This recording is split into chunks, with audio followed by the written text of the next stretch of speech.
y a todos los asistentes que están aquí presentes. Vamos a continuar con el segundo coloquio, y esta vez en la mesa 8, y continuará Marcelo Pérez Silvia, que es profesor de asignatura de materias de filosofía antigua en el Colegio de Filosofía en la Facultad de Filosofía y Letras de la Universidad Autónoma del Estado de México. Asimismo, es maestro en filosofía, licenciado en filosofía y licenciado en letras clásicas por la misma institución. Y nos presentará el tema de ¿es propio del educado ser feliz? Epicteto y la paideia estoica. Y puede iniciar, profesor. Hola, buenas tardes. Gracias, Jacinto, por la presentación. Antes de comenzar, quiero saludar a los ponentes, a los que van a presentar también después de mí. Digo saludos especialmente a Roberto Valdés, porque es amigo y lo conozco desde hace bastante tiempo. Y saludos a todos los demás, a quienes no tengo todavía la dicha de conocerlos personalmente. Y también, bueno, quiero felicitarlos por la organización de este evento.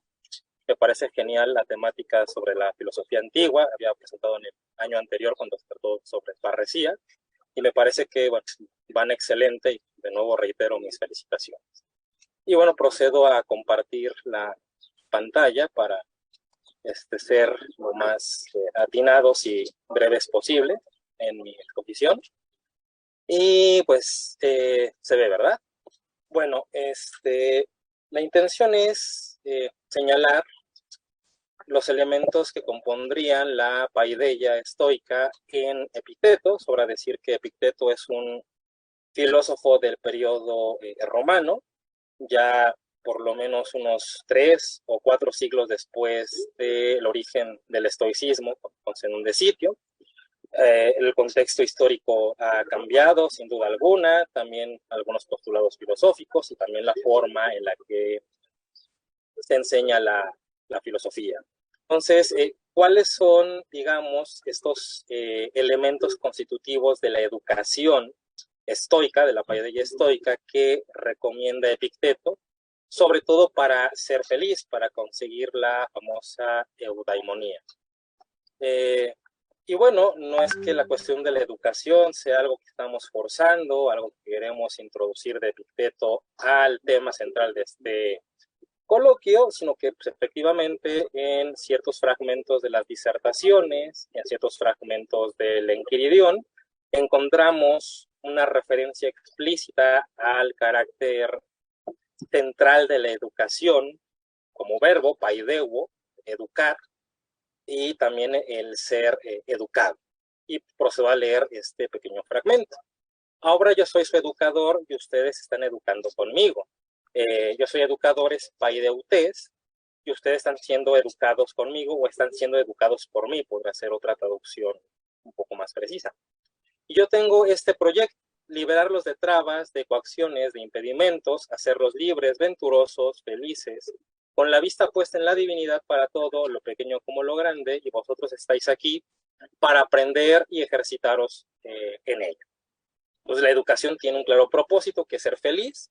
La felicidad consistiría en estos elementos que están descritos, estar libre de trabas, de coacciones, de impedimentos, ser libres y en pocas palabras ser felices. En eso consiste la educación estoica, o al menos ese es el propósito. El punto es, bueno, sí, este es el propósito, este es el objetivo, ser felices. ¿Cómo conseguimos la felicidad? Pues claro, con una educación estoica, pero ¿en qué consiste esa educación estoica? Sabemos que el sistema estoico fue un sistema complejo, muy amplio, que abarcaba grandes temas, desde la física, temas del vacío, el tiempo, temas de lógica, la gramática, la poesía, en fin, o sea, consistiría en aprendernos cada uno de estos temas desde los aspectos de los principios, la cuestión de los elementos, las conflagraciones universales, en fin, aprendernos de memoria todo esto sería entonces la paideia estoica de la cual está hablando Epicteto para llegar a ser felices. Bueno, pues podemos ver qué aspectos están presentes en estas disertaciones.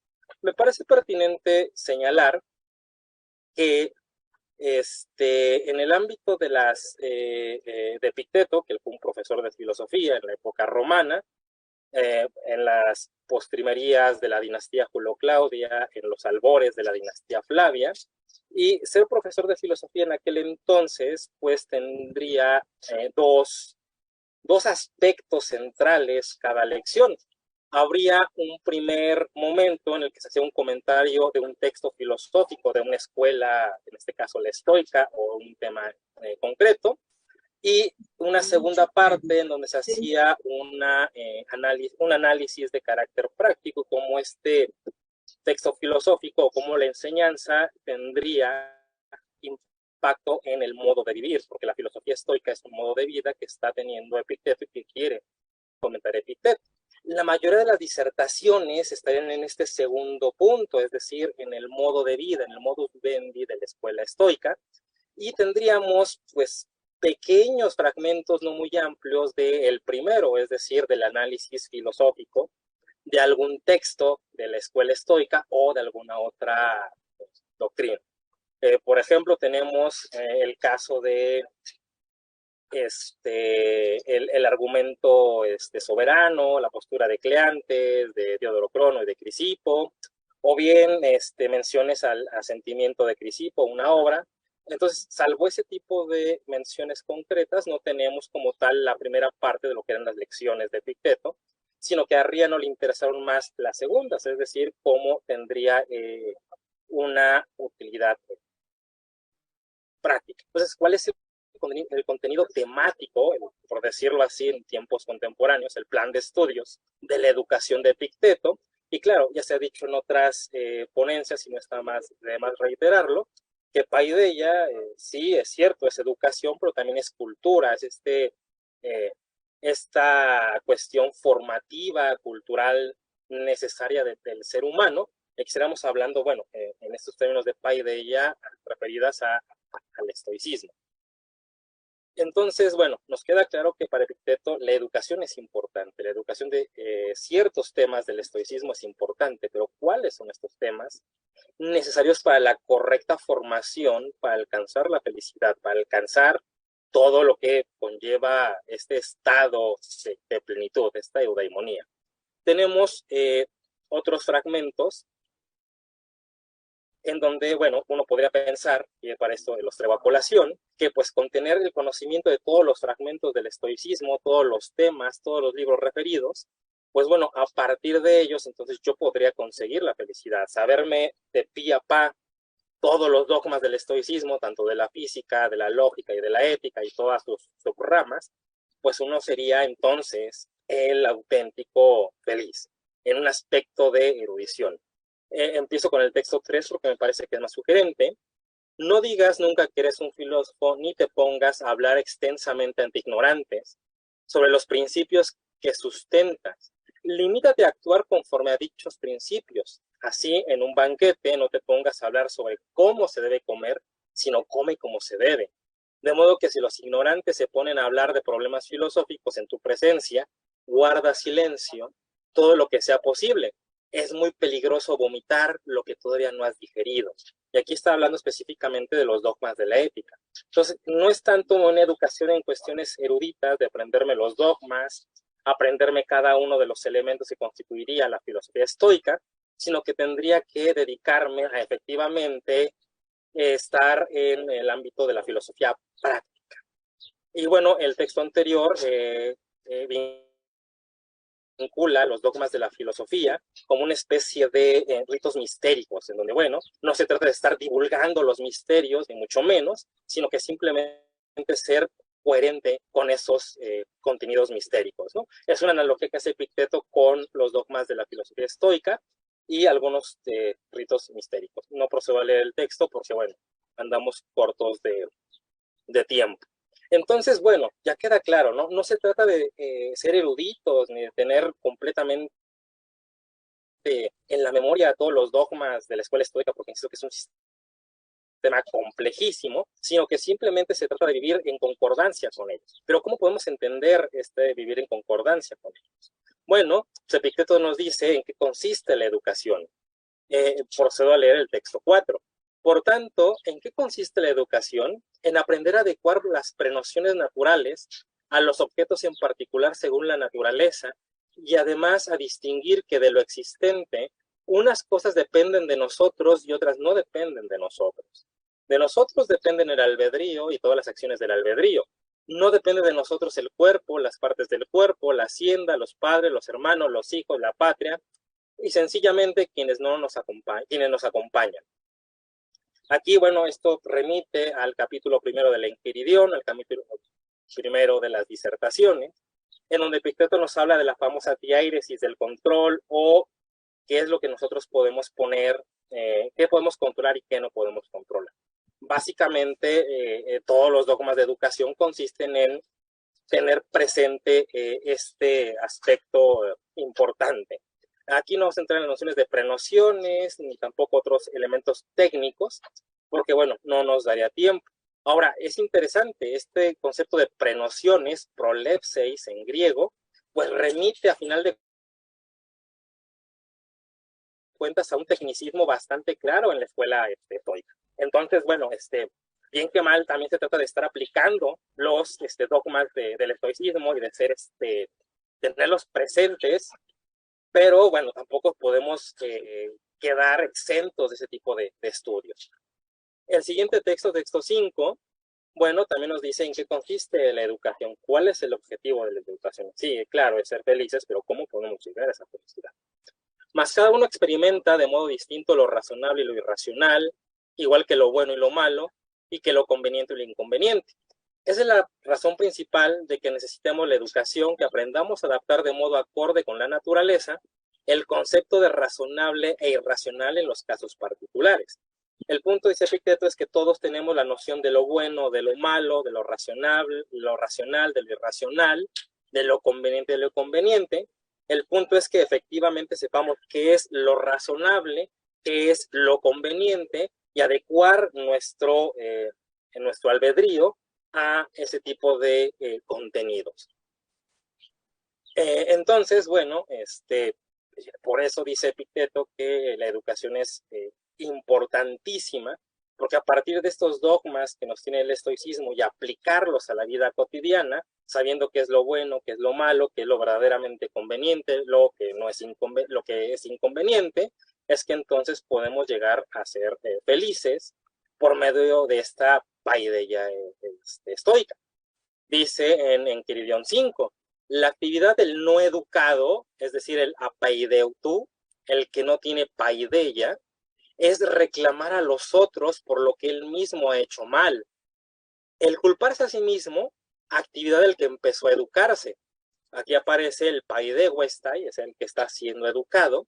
Sin embargo, actividad del que ya está educado, es decir, el pepaideumenos, aquel que ya tuvo el proceso de haber sido educado.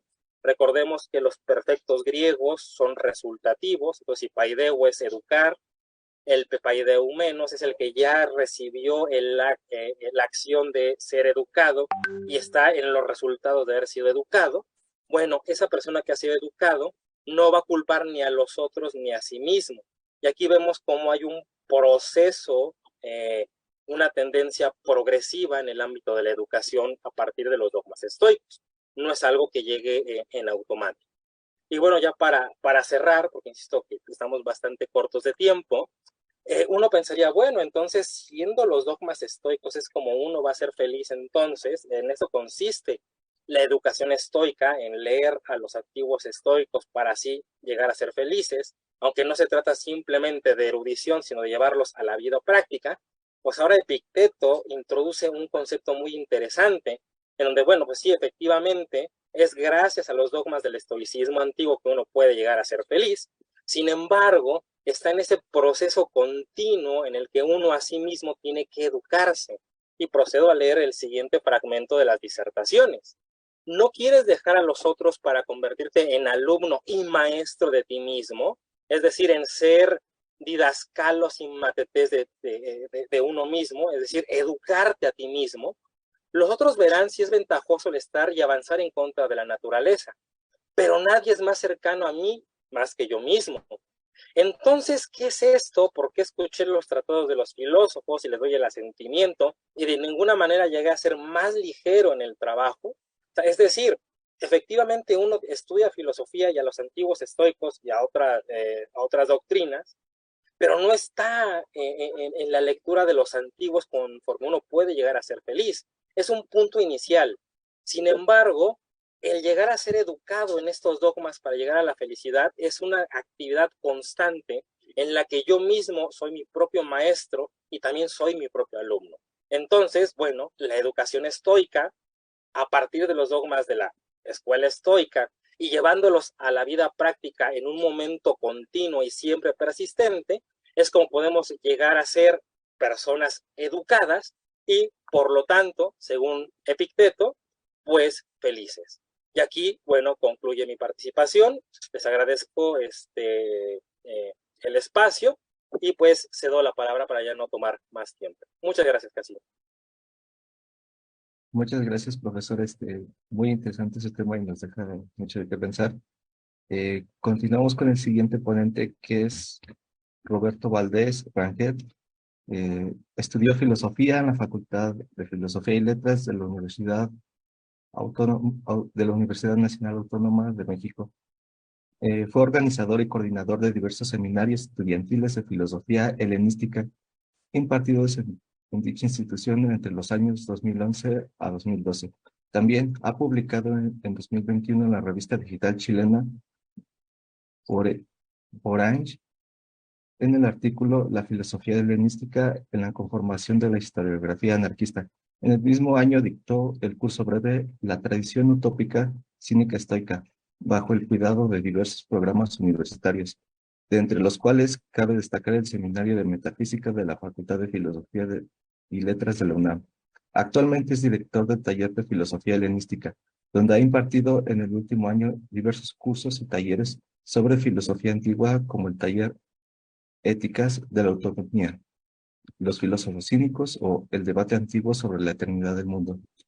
Y hoy nos expone el tema de los cínicos y estoicos, críticos de la paideia griega. Y le cedo la palabra al profesor Roberto.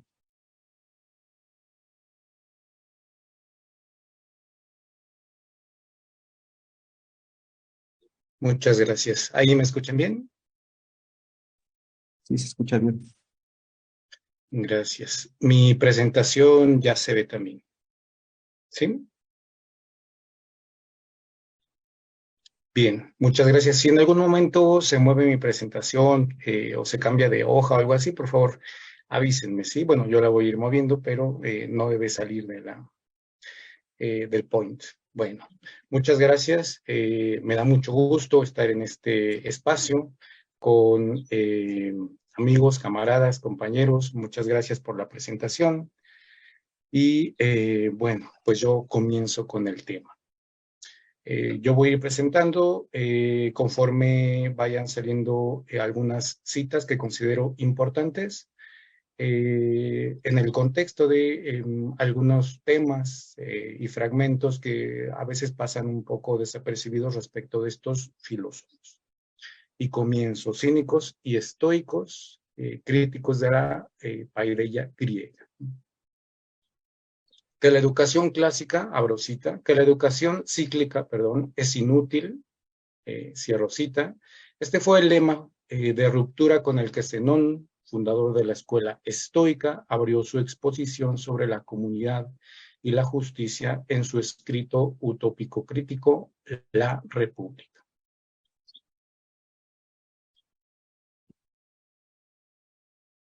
A primera vista podría parecer que se trata tan solo de una disputa teórica contra la República de Platón, quien dispuso en su obra una serie de saberes secuenciales destinados a conformar elementos eficientes en el estrato de los guardianes de la polis.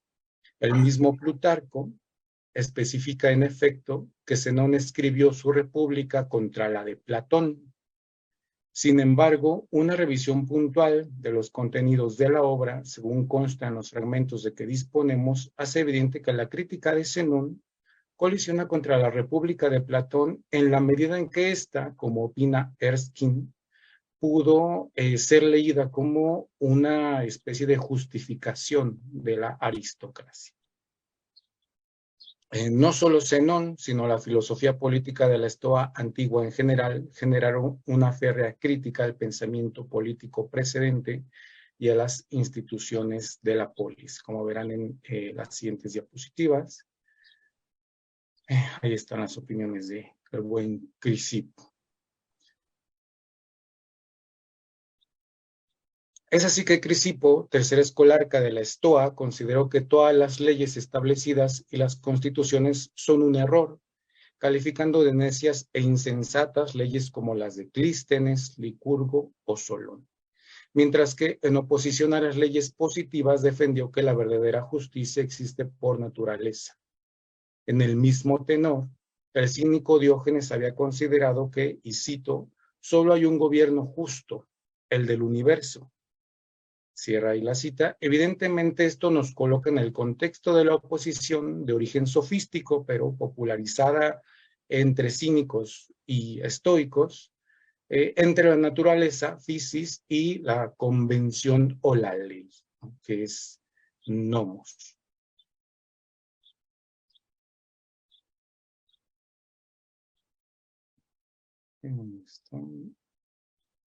Bien. Porque hay una lucha diaria. De nuevo. El reproche fundamental, entonces, de cínicos y estoicos contra la política institucional radica precisamente en los valores manifiestos en ella. De modo que, aunque tradicionalmente se ha considerado a la Atenas clásica como el experimento democrático mejor logrado o como una especie de espacio fecundo para la libertad de pensamiento y la exaltación de los valores humanos más virtuosos, en realidad se ha dejado de lado que en tal experimento democrático quedaron fuera de la participación y representación política las mujeres, los metecos, los esclavos y los niños, dejando el manejo de la polis a un porcentaje que ronda tan solo el 40% de la población total. Si a ello sumamos el esclavismo, la sociedad fuertemente patriarcal y el espíritu bélico e imperialista de las polis, que terminará por devastar Grecia tras la guerra del Peloponeso, parece justificado que los herederos de esa desastrosa situación, esto es, quienes vivieron en el periodo helenístico, reaccionen de manera particularmente violenta contra esa dinámica habitual y característica del periodo clásico. La crítica al espíritu bélico de las polis fue un lugar predilecto en las críticas cínicas y estoicas. En este punto cabe destacar que ni el propio Platón elevó una condena absoluta de la guerra, pues en su República sostiene disposiciones específicas sobre la guerra entre estados, así como sobre el fortalecimiento militar de su estado ideal, incluso con la participación de mujeres. En las Antípodas, seguramente como una respuesta crítica, el cínico Diógenes y el estoico Zenón compartían en sus respectivas repúblicas una condena radical de la guerra, punto que fue compartido por Crisipo en su Sobre la República, como ustedes ven en la diapositiva. De igual manera, el cínico Crates, en el mismo terreno de utopías cínico-estoicas, consideró que la ciudad cínica de Pera o Alforja, en ella no hay necesidad de la guerra, pues se vive con lo suficiente y de manera autónoma.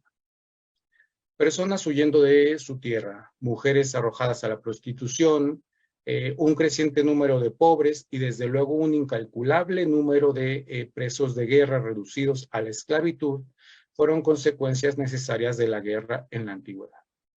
Precisamente contra la esclavitud, que había sido defendida como un hecho natural por Aristóteles en su política, cargaron sus baterías cínicos y estoicos, defendiendo que nadie es esclavo por naturaleza, sino por convención. De ahí que, según Zenón, en las ciudades artificiales o convencionales todos sean enemigos mutuos y esclavos entre sí, incluso, y cito, los padres con los hijos, los hermanos con los hermanos y los parientes con los parientes. Hasta ahí la cita. Cabe citar extensamente el punto de vista estoico respecto de las relaciones entre los miembros de una comunidad en la que reinan las convenciones y no la naturaleza, lo cual es retratado como un estado de guerra silenciosa, como ustedes verán en la proyección, y dice así: La ciudad de Pera, bueno, este es de Crates, y ahí está, ahora sí. En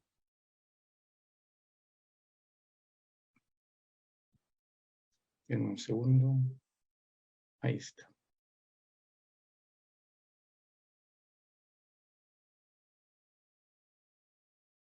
Hay durante la paz una guerra que no es menos relevante que la que se da en el plano de las armas, la cual los seres humanos combaten. Infamia, pobreza, la terrible escasez de lo necesario, guerra por la cual, cuando se los violenta, son obligados a entregarse incluso a las más serviles tareas, cavando, trabajando la tierra, ocupándose de las artes manuales y sirviendo diligentemente para alimentarse. Y a menudo también llevan cargas en medio del ágora ante los ojos de los de su misma edad, que no solo frecuentaban su compañía, sino que también eran efebos como ellos. Bueno, es un modo por el cual los estoicos designan cómo incluso entre los periodos de paz no se acaba la guerra porque precisamente existen formas de la esclavitud, ¿no? Si bien es evidente hasta aquí cuál es el blanco de las críticas cínico-estoicas en el terreno de la filosofía política, aún no es claro por qué dirigieron igualmente una aguda crítica a la educación tradicional, especialmente porque es fácil llegar a la convicción existente desde antiguo de que por medio de la educación pueden ser eliminadas las fallas o lo indeseable en la conducta humana y en sus relaciones. Precisamente ese fue el punto de vista sostenido en el periodo previo a la crítica cínica y estoica y en buena medida también epicúrea. Según la obra clásica de Jäger, el infante era concebido como un leño torcido al que es menester enderezar mediante enseñanzas y castigos. En este punto se deja sentir con toda su fuerza la recuperación cínica y estoica de la oposición naturaleza-convención. En efecto, es precisamente la educación el medio por el cual un individuo adquiere las valoraciones propias de la cultura en la que se desenvuelve y en donde absorbe íntimamente el cuadro de relaciones que ha de reproducir. Si en la antigüedad el paradigma vigente indicaba que las mujeres no disponían de las facultades necesarias para ese aprendizaje o que los esclavos eran herramientas animadas apenas capaces de reconocer una instrucción, como pensaba Aristóteles, por cierto, es de toda necesidad que la educación misma reproduzca esos valores y los introyecte en los estudiantes. De ahí que la estrategia cínico-estoica para minar el cuadro de convenciones sociales incluyera como recurso la relativización de esos valores mediante el contraste con las prácticas y relaciones propias de otras ciudades y pueblos presumiblemente más allegados a las prácticas naturales.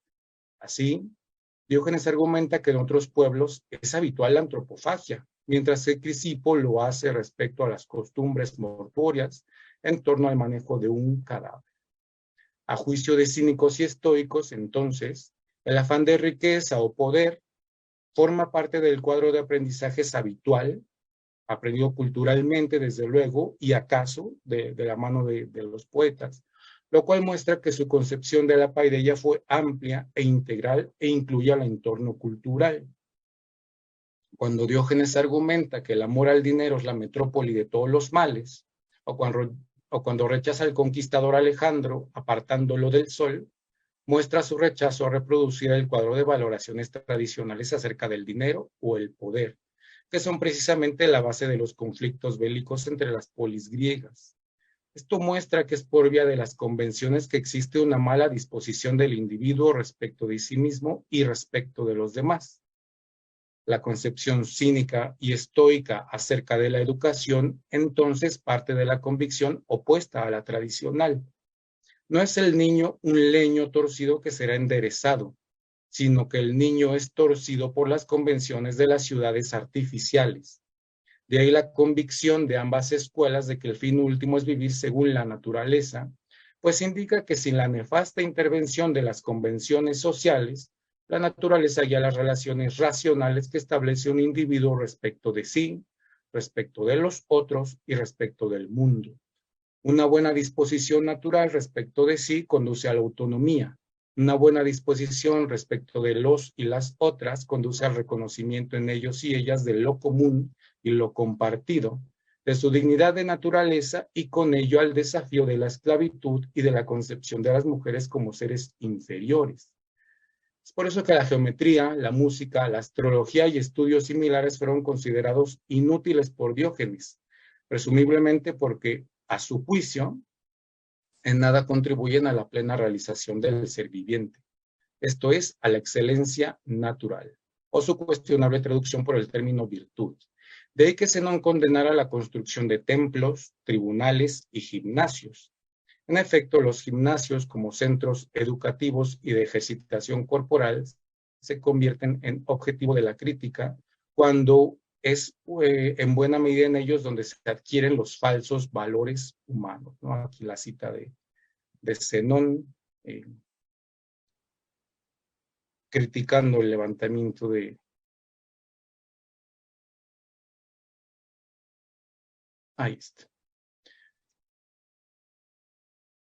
de templos, tribunales y gimnasios, ¿no? Podría cuestionarse, desde luego, este proceder de cínicos y estoicos, pues la formación del cuerpo está íntimamente relacionada con la salud y la resistencia.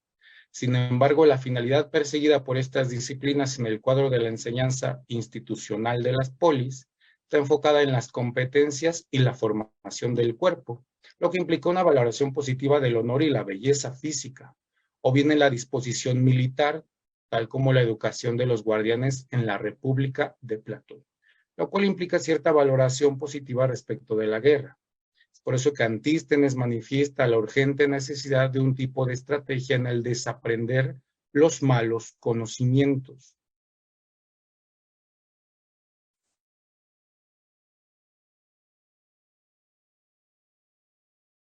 En cambio, la enseñanza por el método de las flatulencias del cínico Crates tiene la ventaja de reconducir al que sufre por el honor perdido a la atención a lo natural y con ello a la virtud.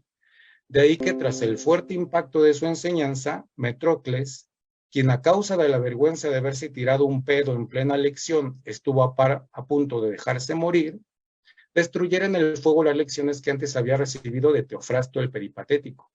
Estaba listo para desaprender lo aprendido.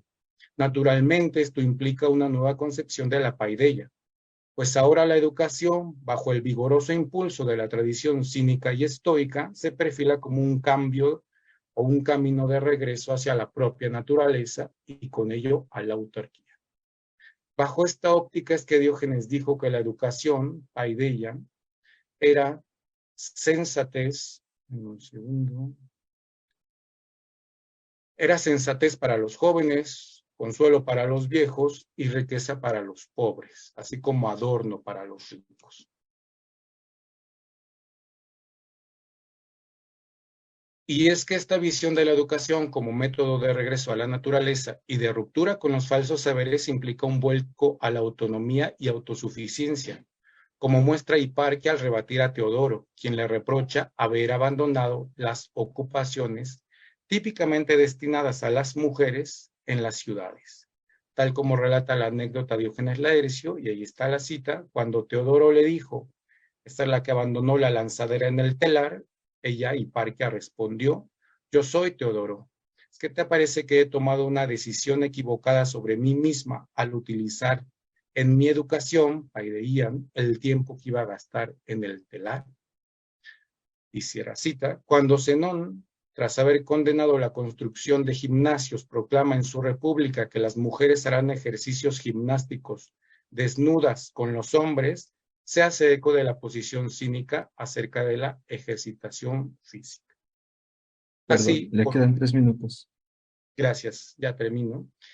Así, por un lado, el ejercicio contribuye a la salud y el vigor, y por el otro, dadas las enseñanzas que conlleva el esfuerzo, es un terreno que desemboca en la virtud o excelencia natural.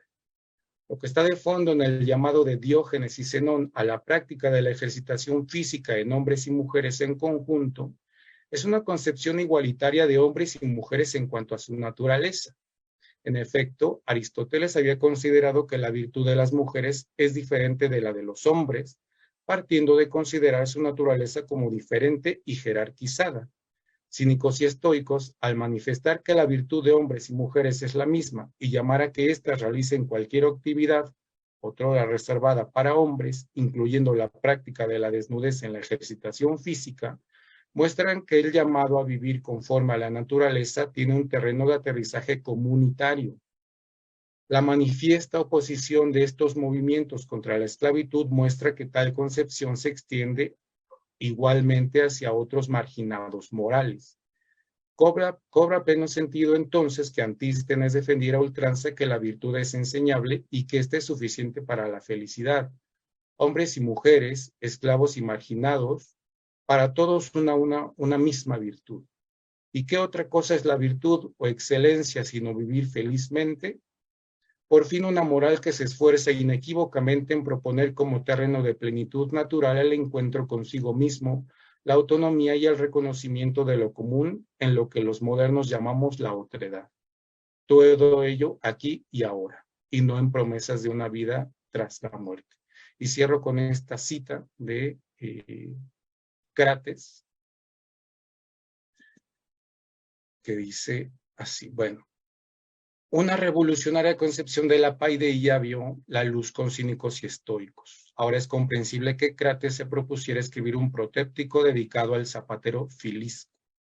En efecto, tras leer en el protéptico de Aristóteles que éste lo dedicó al rey de Chipre, por considerar que nadie tiene mejores disposiciones para la filosofía que él por su riqueza y su fama, Crates encuentra que un trabajador manual como el zapatero Filisco es mejor candidato para filosofar que el rey.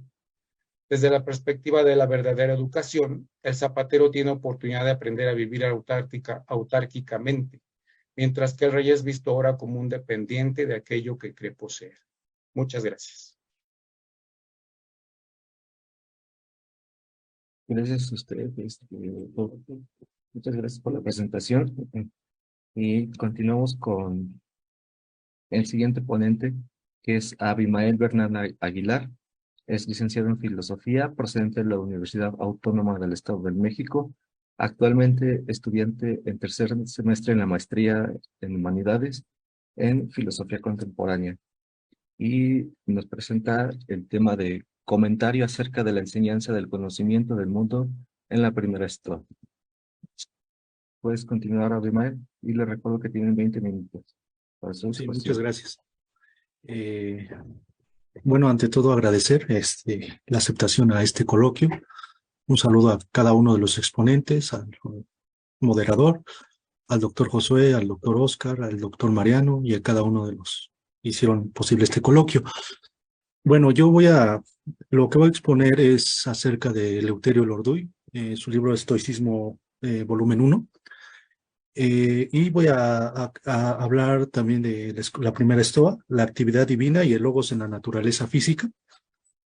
Y bueno, para introducirme, quiero resaltar esto, que es una introducción del libro de esta parte. La semblanza del estoicismo ha ido cambiando a lo largo de un siglo de investigaciones cada vez mejor documentadas. El estoicismo, tal como ahora se nos presenta, no es una escuela auténtica de filosofía griega. En su primera fase es predominantemente oriental, en la última es predominantemente occidental y senequista. También otra idea que tiene, de su primer tomo recoge los residuos de la vieja estoa del Oriente, con su pensamiento arcaico mal aclimatado en Grecia, en gran parte trasladado a Roma y elaborado por el ingenio de Séneca. Bueno, eso es lo que quería empezar como introducción, de lo que voy a ahora sí me meto en el tema. Actividad divina, el logos en la naturaleza física. Bueno, como parto de este autor, Eleuterio Lorduy, con su tesis de que una proposición para estudiar el estoicismo es analizar la lengua materna del autor. En este caso es Zenón de Sitio, con su estadía en Sitio, que es Chipre, y con su antecedente, que es Fenicio, pero también con su herencia cananea, que Chipre está muy cerca de Siria, de Israel, Y entonces toda esa herencia palestina, bueno, que se movió en esos pueblos, se traslada a Chipre. Parte de ello es cuando Zenón arriba a Grecia, partes de los reyes todavía tenían la terminación Baal en su nombre, entonces eso denota una herencia cananea. Entonces es la postura de este autor. Si analizamos la lengua materna de Zenón, nos damos cuenta que en su pensamiento todavía se encuentra su cultura proveniente, su cultura madre, que es de Sitio, de Chipre, pero que trae esas herencias arcaicas, cananeas, hebreas, y la traslada a su naturaleza, a su concepción de la naturaleza, de la física, a través de la actividad divina. Es una postura que mantiene el autor. Entonces, partiendo de ello, podemos decir que la concepción estoica, semítica del alma y del espíritu, como era obvio, influyó en la doctrina sobre la divinidad y la providencia, ambas entendidas como inmanentes a la naturaleza y hasta cierto punto identificadas con ella. Zenón sistematizó esta doctrina sobre la naturaleza unidamente a un logos hipostasiados, en una forma chocante para la mentalidad griega. Entonces, según este estudio, ya viene lo que se hace, lo que choca con la cultura helénica, con los griegos. En primer lugar, que Zenón y su cultura, bueno, los rasgos de la cultura chipriota, sí tenían esa concepción de que el mundo fue creado, de que Dios es el que provee las cosas. Tal vez a ellos atribuían a Baal, la cultura vecina, que eran los hebreos, la atribuían a Dios. Entonces, esas herencias transistan en Zenón, y cuando empieza a hacer su sistema filosófico, su sistema de la concepción de la naturaleza o del mundo, concluye que hay un jefe hegemónico que dicta a la naturaleza. Por ello, la siguiente diapositiva, lo primero que en Grecia pareció chocante fue el protagonismo histórico atribuido a Dios, jefe hegemónico del mundo en el seno de la naturaleza. Y bueno, estos son algunos fragmentos de naturalezas de los dioses. Dice, ahora Zenón cree, oh Balbo, que la ley natural es divina y que tiene la posibilidad para mandar lo bueno y prohibir lo malo. Y otro pasaje también de naturaleza de los dioses. Así pues, Zenón define la naturaleza diciendo que es un fuego artificioso que avanza sistemáticamente en su acción generadora. Lo que cree Zenón que es propio del arte crear y engendrar. Y lo que nuestras obras artísticas hace la mano, lo hacen más artística la naturaleza. Es decir, ese fuego artificioso. Lo que para Zenón, en la concepción del mundo, establece que hay dos principios que rigen a todas las cosas, a los hombres y a todo ser viviente, a la naturaleza. Lo primero, lo que padece, la materia, la ósea, y lo que hace en ella es el logo Dios. Este es eterno y cosmifica las cosas, además de proveer razón a todo. Entonces, primero está la materia, después considera que hay un Dios, o jefe hegemónico, que provee racionalidad a todos a los seres vivos, a la naturaleza. Por eso dice que la ley natural es divina y que tiene poder para mandar lo bueno y prohibir lo contrario. Entonces, estos pasajes, el mismo Cicerón, uno de sus interlocutores, Cota, lo toma a risa. ¿Cómo es posible esto, no? Porque es un choque contra la cultura helénica. Primera, porque ellos, ahorita voy a explicar más adelante por qué es el choque, pero dicen que la ley natural es divina, y además de eso, tiene la capacidad, bueno, de asimilar, siguiendo ese ejemplo, de mandar lo bueno y prohibir lo contrario. Entonces, no hay bueno, según el Eleuterio Lorduy, esto choca con la mentalidad griega, pero en textos cananeos, en textos bíblicos, como que aquí hay más parecido. Entonces, no es que Zenón nos adaptó a los griegos, sino todavía traía su herencia. Un ejemplo de ello, que hay muchos, pero sería recurrir a algunos textos hebreos o cananeos. Por ejemplo, sería un salmo, el Salmo 19, dice, los cielos cuentan la gloria de Dios y el firmamento anuncia la obra de sus manos. un día emite palabra a otro día, y una noche a otra noche declara sabiduría. No hay lenguajes ni palabras, ni es oída su voz. Por toda la tierra salió su voz, y al extremo del mundo sus palabras. En ellos puso tabernáculo para el sol, y éste, como esposo que sale de su tálamo, se alegra cual gigante para correr el camino. De un extremo de los cielos es su salida, y su curso hasta el término de ellos. Y nada hay que esconda de su calor. Finalmente culmina este salmo. La ley de Jehová es perfecta, que convierte el alma, y el testimonio de Jehová es fiel, que hace sabio el sencillo. Entonces, da algunas leyes de la naturaleza. Este texto afirma que hay una racionalidad en todo el acontecer natural, los movimientos del sol, de la luna, que actúan racionalmente, y finalmente dice que, ¿por qué? Por la ley de Dios, y finalmente esa ley que se dictó a la naturaleza, también es aplicable a los hombres. ¿Por qué? Porque la ley de Dios, que fundamentó la naturaleza, también es hacia el hombre. ¿Por qué? Convierte el alma, hace sabio al sencillo. Finalmente, entonces, en este pasaje, con sus debidas precauciones, se asemeja en este sentido, que la ley natural es divina y que tiene poder para mandar lo bueno y prohibir lo contrario. Estas son algunas asemejanzas que encontré en estos aspectos, en estos pasajes que Lutero y Orduy toma de Cicerón en Naturaleza de los Dioses, y bueno, que dice que Gayo Aurelio Cota toma risa cuando expresa, salvo que pensemos en realidad que el sol habla con la luna cuando se encuentra más cerca de ella, o que el mundo canta de manera armoniosa, como estima Pitágoras. Es una burla que toma Cota en el diálogo de Naturaleza de los Dioses con Cicerón.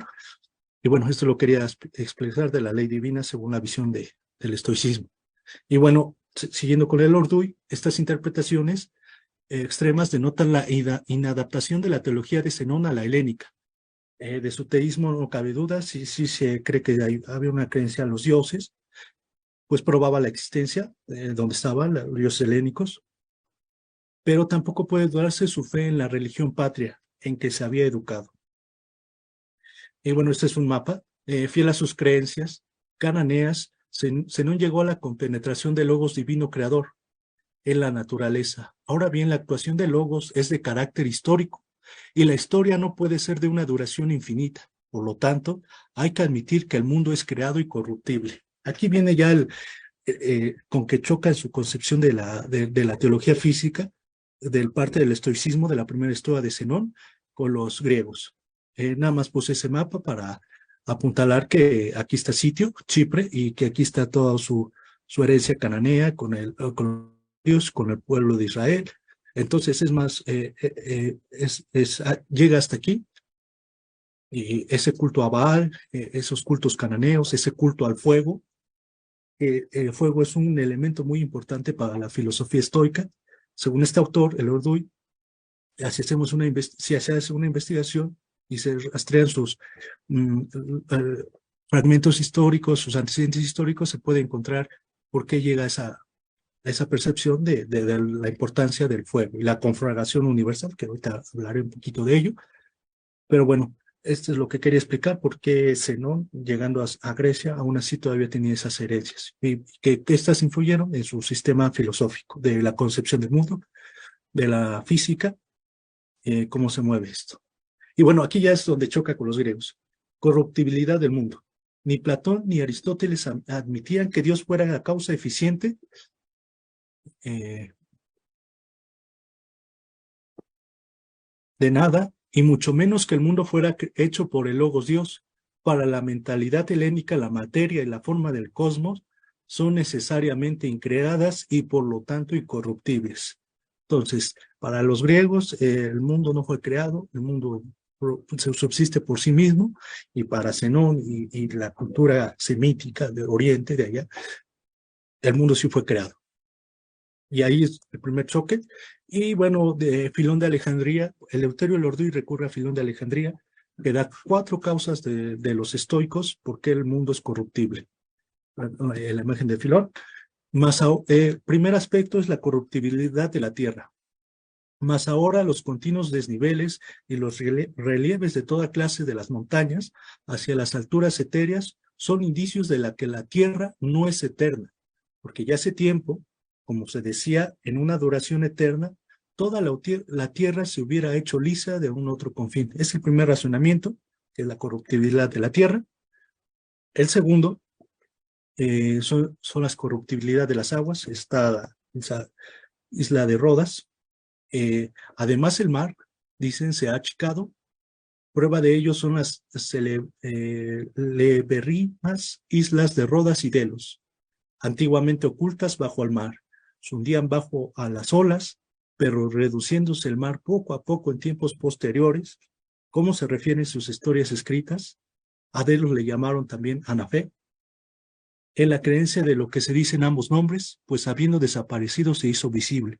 Entonces, el segundo argumento de la escuela estoica contra la incorruptibilidad del mundo es que si fuera un mundo increado que siempre permanece, subsiste en sí mismo, no decrecieran las aguas, no decrecieran las rocas, no decreciera la tierra. El tercer punto es un argumento que ellos realizan. Se corrompe totalmente aquello cuyas partes son corruptibles. Las partes del mundo son corruptibles, luego el mundo es corruptible. Y ya hace un análisis del aire, de la tierra, del agua, por tanto también de los seres vivos y de los hombres. ¿Qué parte de la tierra hay grande o pequeña? Para comenzar aquí, que no se deshace con el tiempo. ¿Es que no se pudren ni corrompen las rocas consistentes? Pues, ¿qué? Si el agua no se mueve con el viento, es que no muere al ser dejada en movimiento. Todo ser cambia, haciéndose fétido, abandonado por el alma. En cuanto a la corrupción del aire, se manifiesta a todos, pues por su naturaleza enferma se corrompe y en cierto modo muere. Pues si atendemos no a la propiedad de las palabras, sino a la verdad, ¿cómo llamaremos a la peste sino muerte del aire? Entonces empieza a desglosar todos los elementos, el fuego, el aire, la tierra, perecen y por tanto, si se corrompe una parte, quiere decir que luego el todo también es propenso a la corrupción.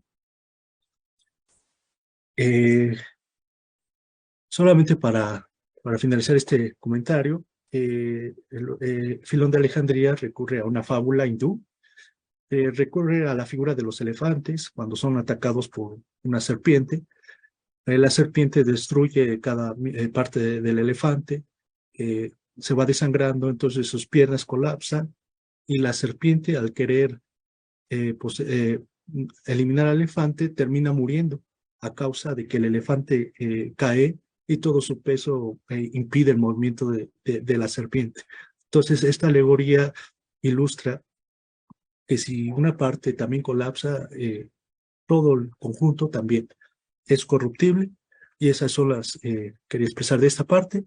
Y finalmente, la última, si el mundo fuera eterno, lo serían también los animales, y mucho más la especie humana, dice, considerando que es la mejor parte de la obra.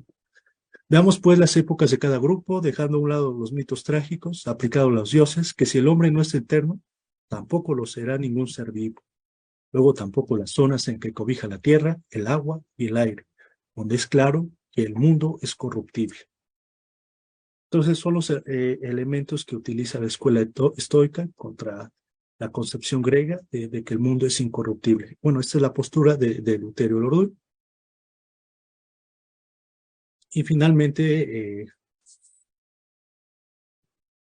voy a terminar con el concepto de anatimiasis o teoría del holocausto.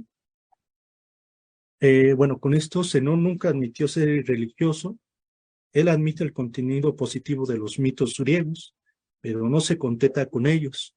Les introduce una concepción filosófica religiosa semítica, mediante la teoría de la anatimiasis, teoría del holocausto. Esta acontece cuando, según Zenón, el universo se deshace en el fuego y retorna a la divinidad.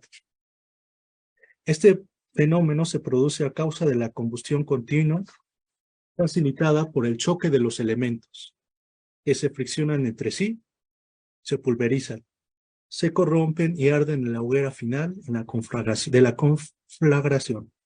Esta concepción de la antigua Estoa es una interpretación de las tradiciones sacrificiales de Canaán, ofrecidos en holocaustos a él Baal, Astarte y a otros dioses de la naturaleza.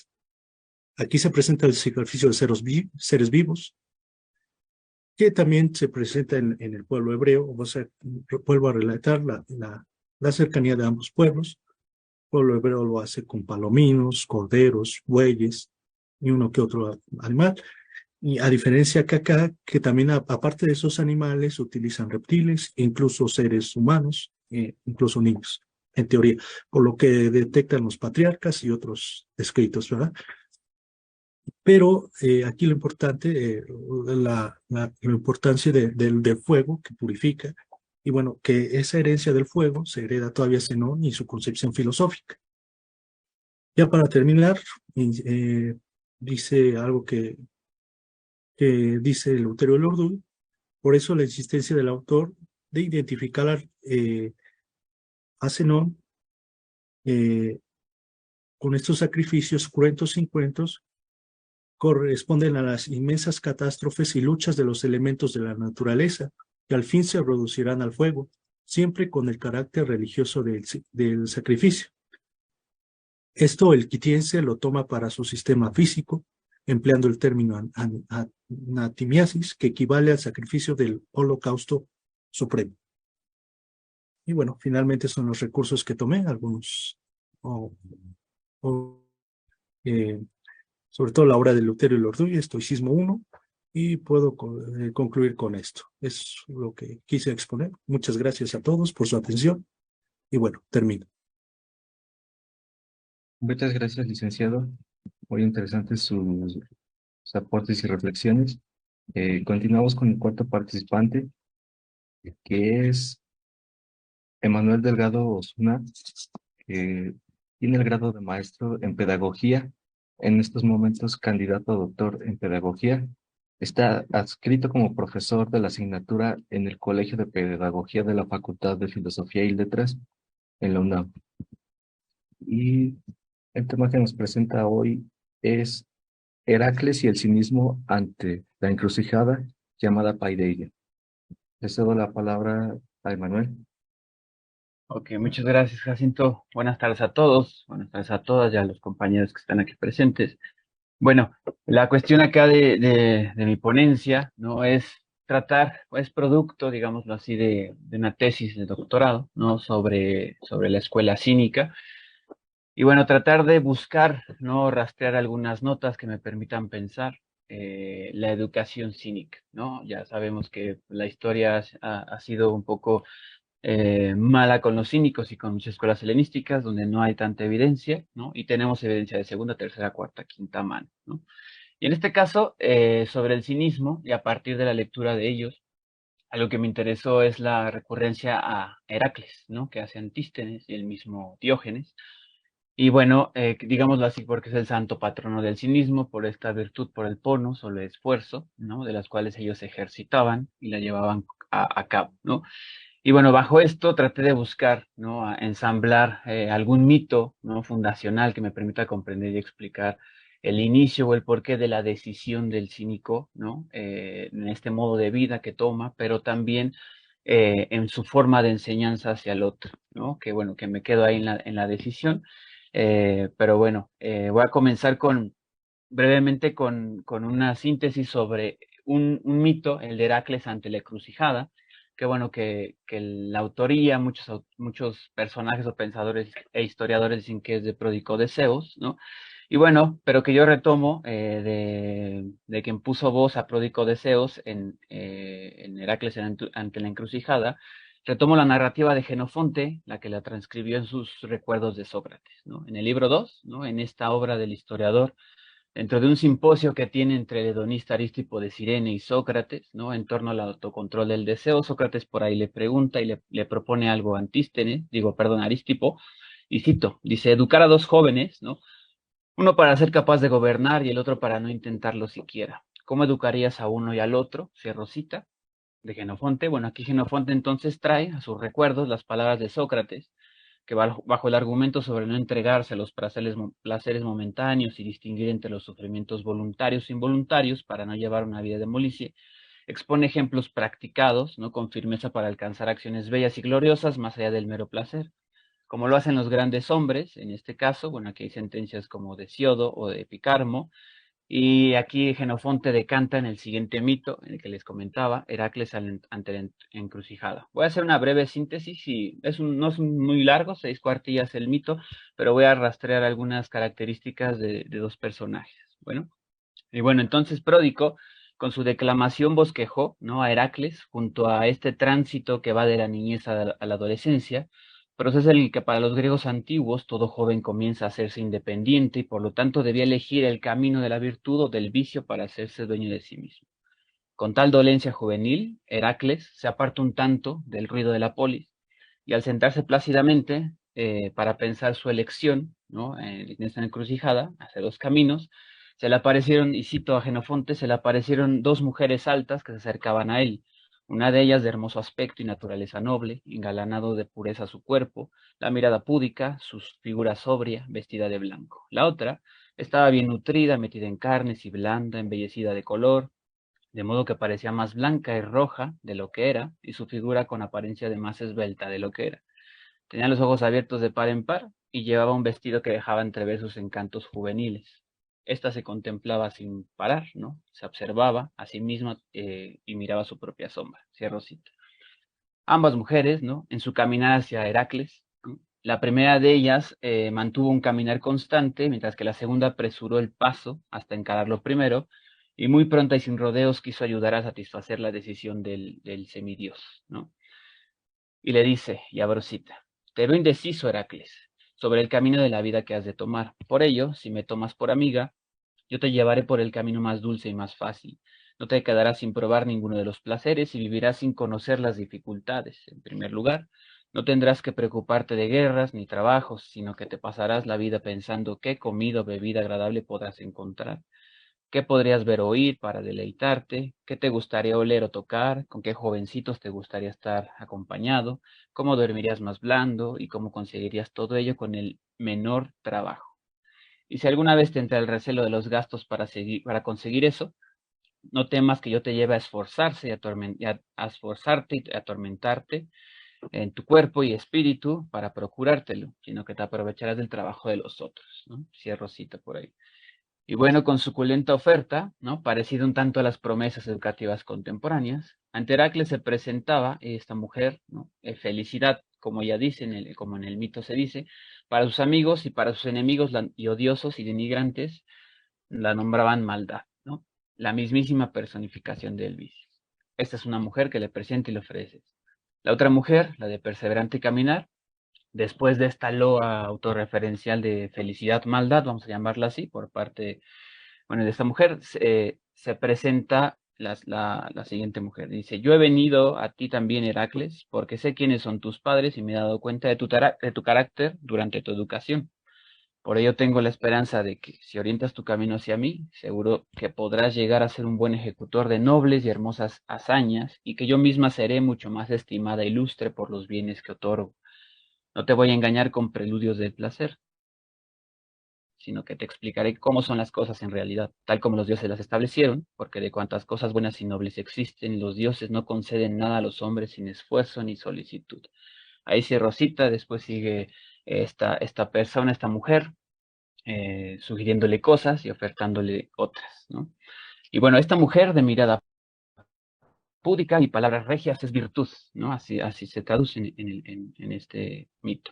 Así a secas, virtud, sin falsos amigos que la aluden y genuinos enemigos que la vituperen. Y bueno, ante la mirada de Heracles y con las dos cartas de presentación de la primera, que es felicidad, maldad, pongámosla así, y virtud, sobre la mesa, al buen estilo sofístico de Pródico, ambas mujeres comienzan a discutir, despotricando y maldiciéndose por turno, hasta que Virtud toma la voz de mando en la reyerta al vociferar.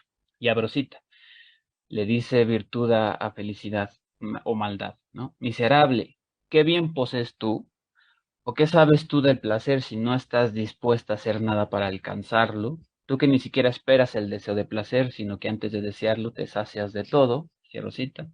Y bueno, y Felicidad, maldad, atónita por el cuestionamiento y los juicios sumarios hacia su estilo sensual y quehaceres inmediatos con los que se oferta el placer de adueñarse de sí misma, digo de sí, de manera fugaz y perniciosa, enmudeció ante su propia banalidad.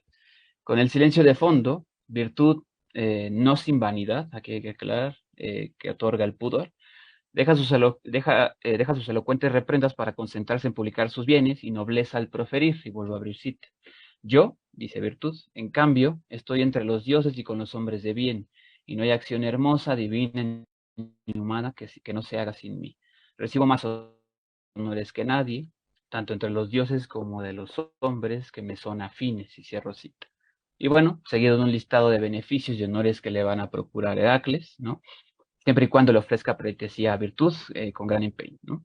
Así el relato de la introspección de este imberbe semidivino en estos casos, ¿no? Jenofonte termina el mito como supuestamente lo contaba Pródico, sin una decisión, ¿no?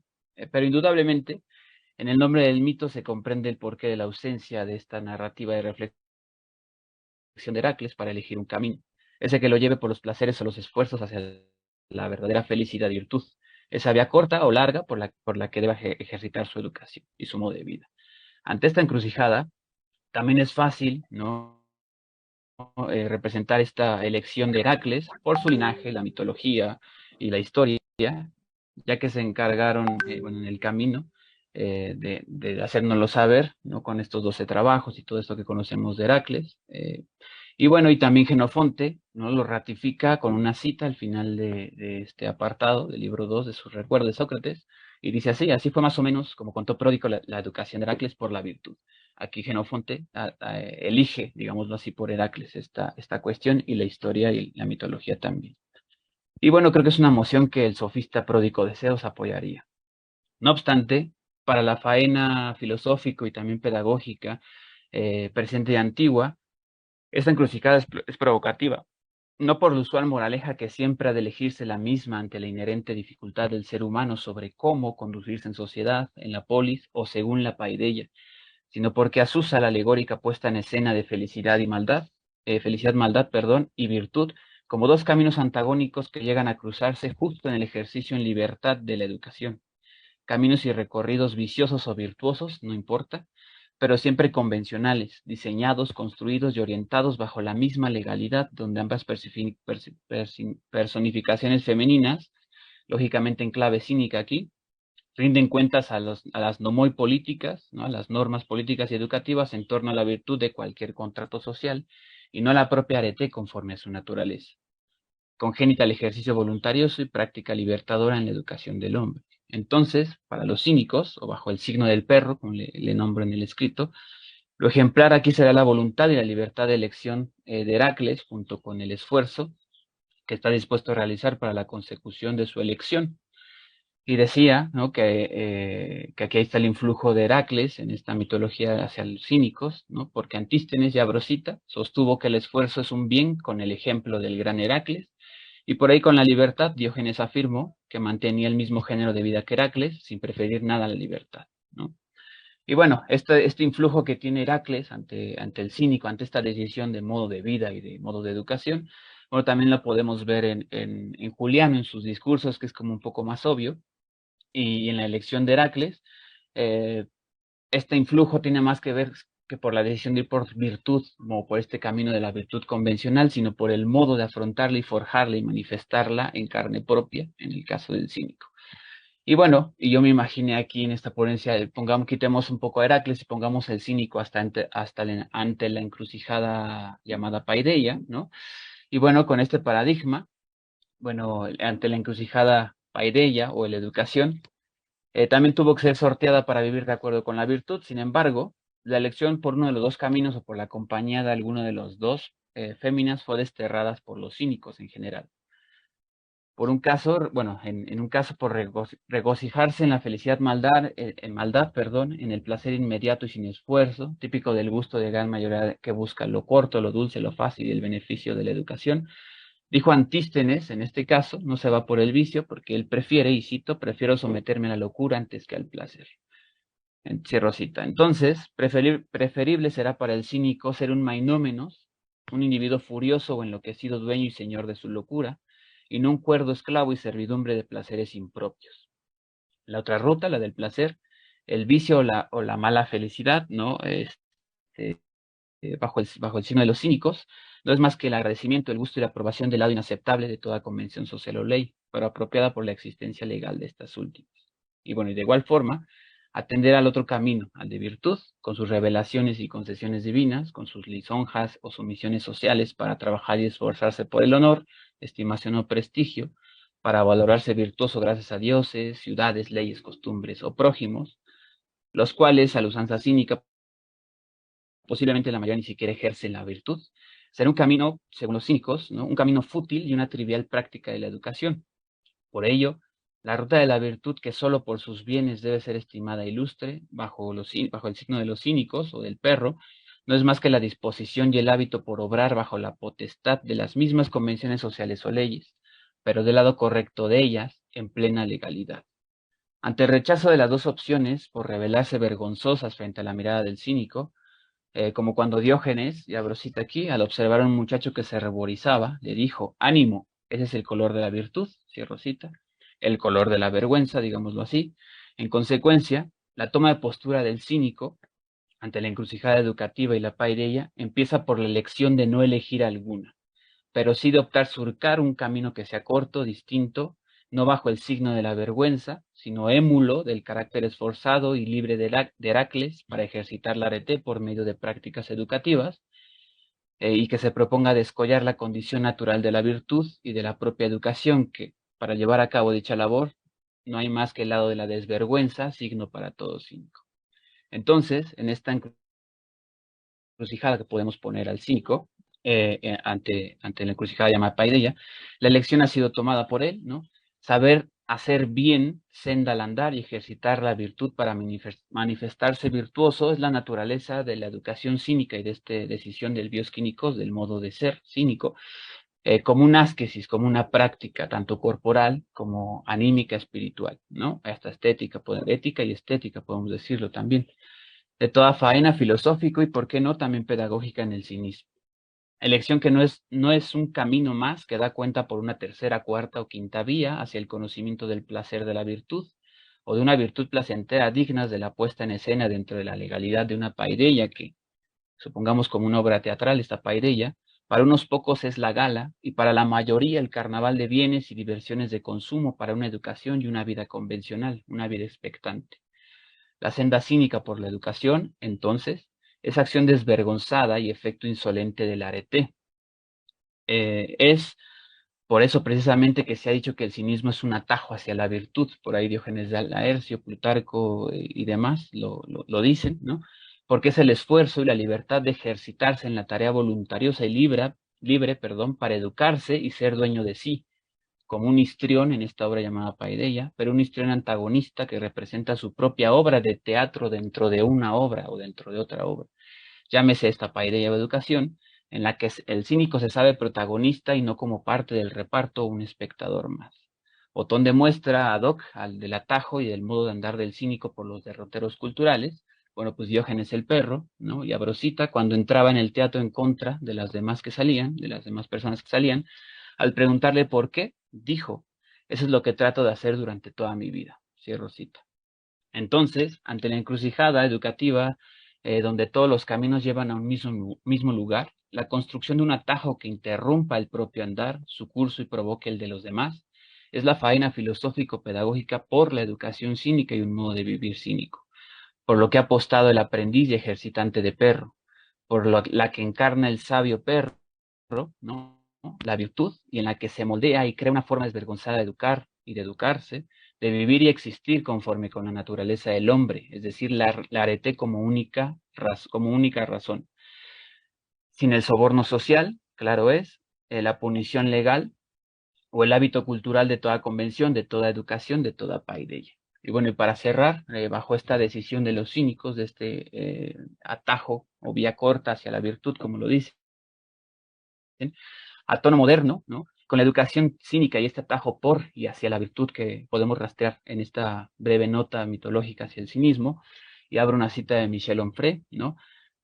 En esta educación y atajo hacia la virtud se trata de inventar modalidades en un mundo en el que la forma ha cambiado, y cómo, pero que en el fondo sigue siendo el mismo. Siempre existirán los señores importantes a los que hay que sonarles la nariz, los profesores ciruela, los poderosos arrogantes, y los que compran filósofos tal como se compran esclavos, a los que hay que aclararles que preferimos el sol ante las luces artificiales, los que nos impiden vivir y merecen una buena patada en el culo, los vendedores de falsas novedades que deberíamos abofetar con urgencia. Cierro cita.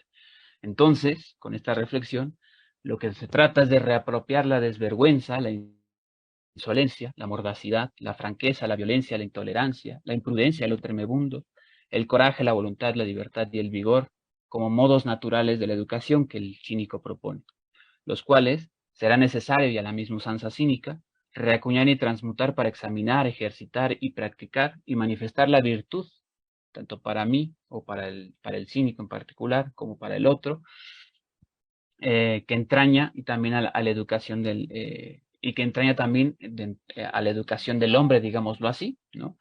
Que parte de esta, digamos, entre comillas, esencia o punto cardinal de la educación es la perfectibilidad del hombre, ¿no? Que sin pretextos y sin cursilerías, tanto la filosofía, en este caso en tono moderno, y la pedagogía debe desencadenar. Por lo tanto, se trata de filosofar la educación bajo el signo del perro y del cínico en filosofía y pedagogía, es decir, investir la educación de desvergüenza para ejercitarla y ejercitarse en ella, y poder vapulear toda servidumbre, ineptitud, petulancia, promiscuidad, ilusión, sumisión o entelequia existentes, tanto en filosofía, en pedagogía y en la educación, que lógicamente son cuestiones antinaturales para las mismas, ¿no? Muchas gracias. Gracias, Emanuel. Muchas gracias por tu exposición. Y continuamos con el último participante, que es el doctor Mariano Rodríguez González. Y el doctor es doctor en filosofía, es licenciado en filosofía por la Universidad Autónoma del Estado de México, maestro en humanidades, igualmente por la misma universidad, doctor por la UNAM, fue coordinador de la licenciatura en filosofía, profesor de asignatura y posgrado en la Facultad de Humanidades, autor de varios libros en torno a Heráclito y la obra de Mircea Eliade. Y hoy nos presenta el tema de Apolo y Dionisios como educadores de la Grecia clásica. Le cedo la palabra, doctor. Bien, pues gracias, Jacinto, y gracias por su participación, los demás compañeros. Anda fallando un poco mi internet, pero bueno, voy a tratar de ser breve y de manera ágil, dado el tiempo. Mi tema clave la idea central es precisamente que es un tema constante, que se ha escrito bastante, pero solamente quiero resaltar algo breve de la necesidad, digamos, de retomar ese repensar de lo dionisíaco y lo apolíneo, más que como una antítesis o como una complementariedad, como una forma de educación, una forma de enriquecimiento y en el contexto de la cultura griega. Voy a resaltar solamente algunos rasgos de las máscaras de Dionisos en la tragedia y de ahí concluir con cómo se da esta complementariedad, sobre todo con la tan recitada, diríamos, idea de Nietzsche como fuente de la creatividad artística y los comentarios que hacen algunos autores como Giorgio Colli a Nietzsche, que lo reduce solamente a darle prioridad a lo dionisíaco frente a lo apolíneo y a una especie de antítesis que se da complementaria en el acto de la creación artística, sobre todo musical, y algunos otros autores que le dan énfasis a la parte dionisíaca, y voy a dar la lectura para que sea breve. La mitología, particularmente la que se manifiesta a través de la tragedia, no es una historia curiosa que motivó a los trágicos para hacer lo que hicieron. La mitología es una epifanía que irrumpe con una fuerza sagrada. Si quieren, apago la cámara, que creo que no está funcionando bien. Sí, no hay problema, doctor. Para que se escuche mejor, porque la mitología, particularmente la que se manifiesta a través de la tragedia, no es una historia curiosa que motivó a los trágicos para hacer lo que hicieron. La mitología es una epifanía que irrumpe con una fuerza sagrada que bajo el Olimpo o surge desde el inconsciente.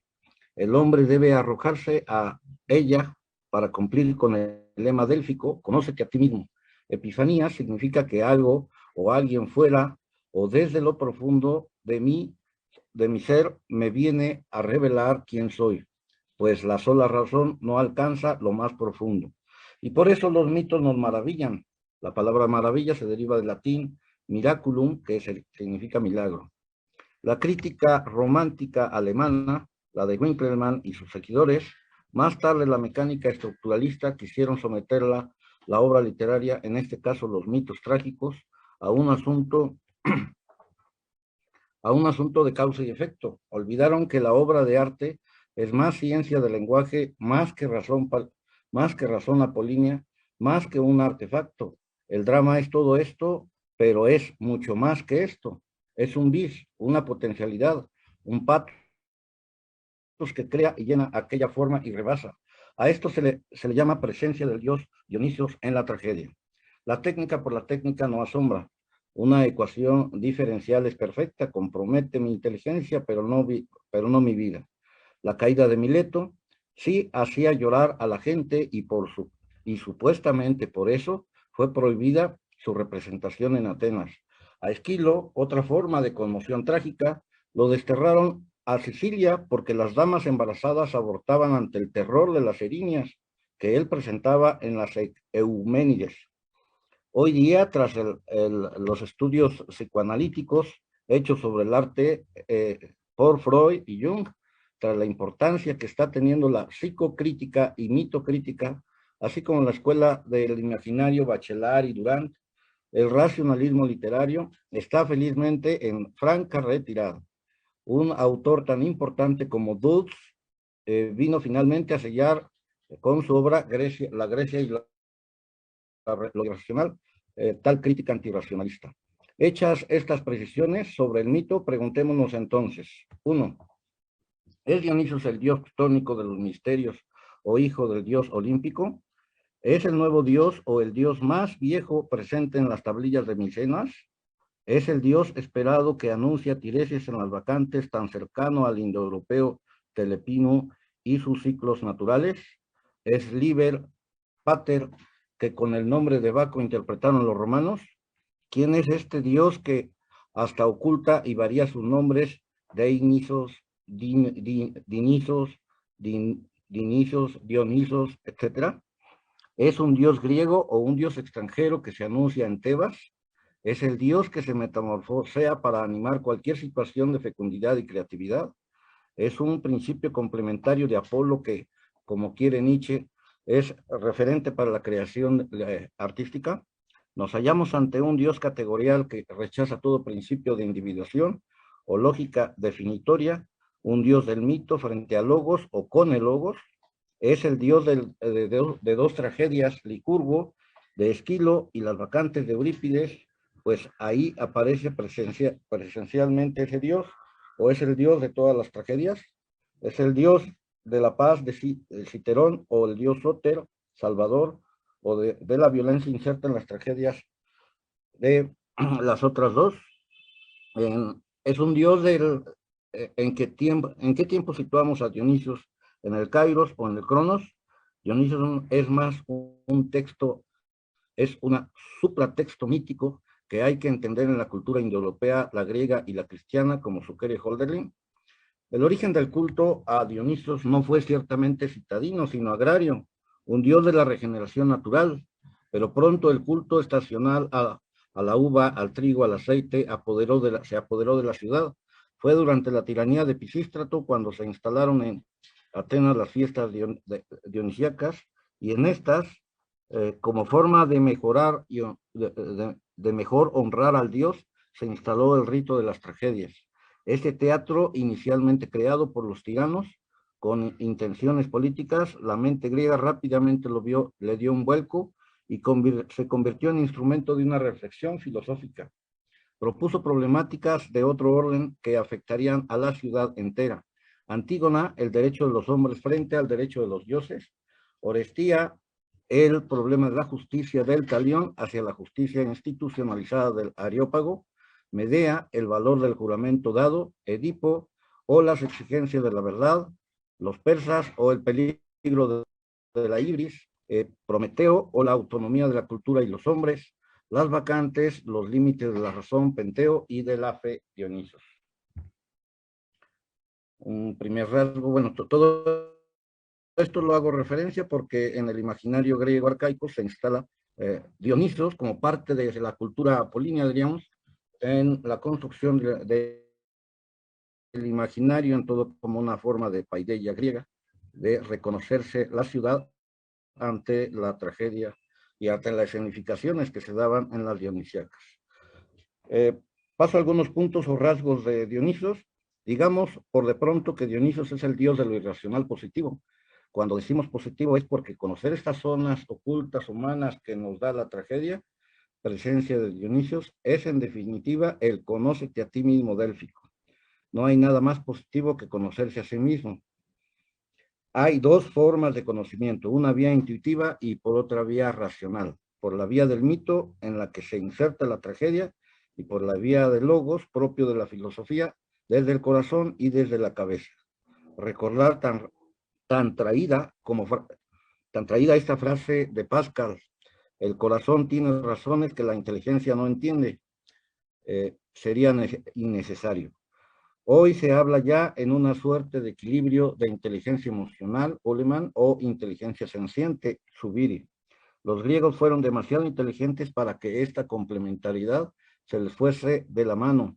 Ahí está el Liceo de Aristóteles y la Academia de Platón, ambas dadoras de una educación racional o discursiva, por más que haya diferencias fundamentales entre ambos.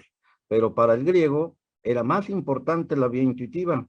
El Partenón, Atenea, que además daba el nombre a toda la ciudad, la profusión de las esculturas con las que los atenienses convivían, la representación de las tragedias para todo el pueblo, Homero, que los niños griegos sabían de memoria, la cerámica que entraba en la cocina bajo la forma de vasos artísticamente elaborados, los cultos órficos y sobre todo los mitos. Grecia fue educada más por vía intuitiva que racional. Dionisos castiga las ideas claras y distintas, y si algo es visual como los actores, lo insume en una plasticidad del ritmo del coro. Visual era Edipo y Penteo, pero el griego Tiresias era más vidente, como lo fue el ciego Homero. Ponderar los ojos y la luz de la cultura griega tiene sus restricciones. En este contexto debemos ponderar igualmente la locura de Dionisos y las locuras en el interior de las tragedias, sin las cuales apenas entenderemos al dios Dionisos. Platón señala distingue 4 tipos de locuras motivadas por intervención divina. La profética, la del dios patrono, cuyo dios patrono es Apolo; la teléstica o ritual, cuyo patrono es Dionisos; la poética, inspirada por las musas; y la erótica, inspirada por Afrodita y Eros. La locura ritual tiene a su vez 2 formas por posesión. Apolo posee a la Pitia para vaticinar, y por suspensión, que es la dionisíaca, aquella en la que el alma sale de sí hacia un espacio sagrado, Citerón, ahí donde se cumple la plenitud de la justicia que Esquilo había iniciado con una justicia inmanente en el Areópago, pero dejó inconclusa por la justicia trascendente, o no es justicia total. Dionisos es un dios de la creación agraria y cultural. Dionisos, el dios que vendrá, tiene varias lecturas, ninguna opuesta, todas complementarias. La primera, dios de las cosechas o dios agrario. La primera diosa de las cosechas fue Deméter, diosa del trigo; luego se incorporó Dionisos, el dios del vino; y finalmente Atenea, diosa del olivo y del aceite. Trigo, vino y aceite, 3 alimentos sagrados en Grecia. En este contexto mítico agrario es preciso situar a Dionisos. Por lo mismo, regresaba todos los años siguientes, siguiendo el ciclo estacional. El mito así leído era de origen indoeuropeo. En la procesión se gritaba ritualmente Iache, de donde viene el nombre de Baco. La iconografía indoeuropea y griega lo representaban como un niño que llevaba en sus manos una antorcha. Para otros, en otro simbolismo, es puer eternus, que vuelve a nacer en primavera. El niño eterno que vuelve a nacer en primavera. La lectura de Dionisos, además de ser un símbolo de la acción ginesiaca en la fisis, hay que entenderlo como segundo lugar en clave antropológica, y la renovación personal, metanoia, decían los griegos, y Aristóteles, la catarsis.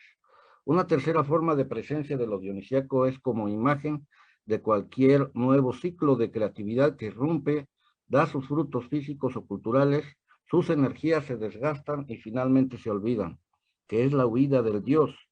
Volverá para renovarse más adelante, y en este sentido se ha hablado de la historia de la literatura y el arte del movimiento pendular de los estilos, gobernado siempre por Dionisos. Dionisos es lo mismo, por lo mismo es visto como el dios del arte, porque si es el dios de la creatividad o fecundación, en ninguna manifestación se da en forma más manifiesta que en esta que el de creatividad y fecundación, que en el arte.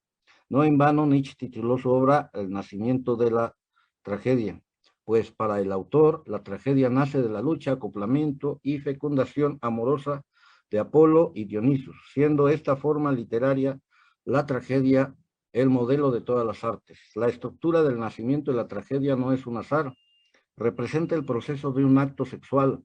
Apolo y Dionisio se acercan, se quieren, se separan, se incitan, se excitan, luchan por sus cuerpos y finalmente se acoplan, dando lugar al hijo, fruto de los dos, que es la tragedia para Nietzsche.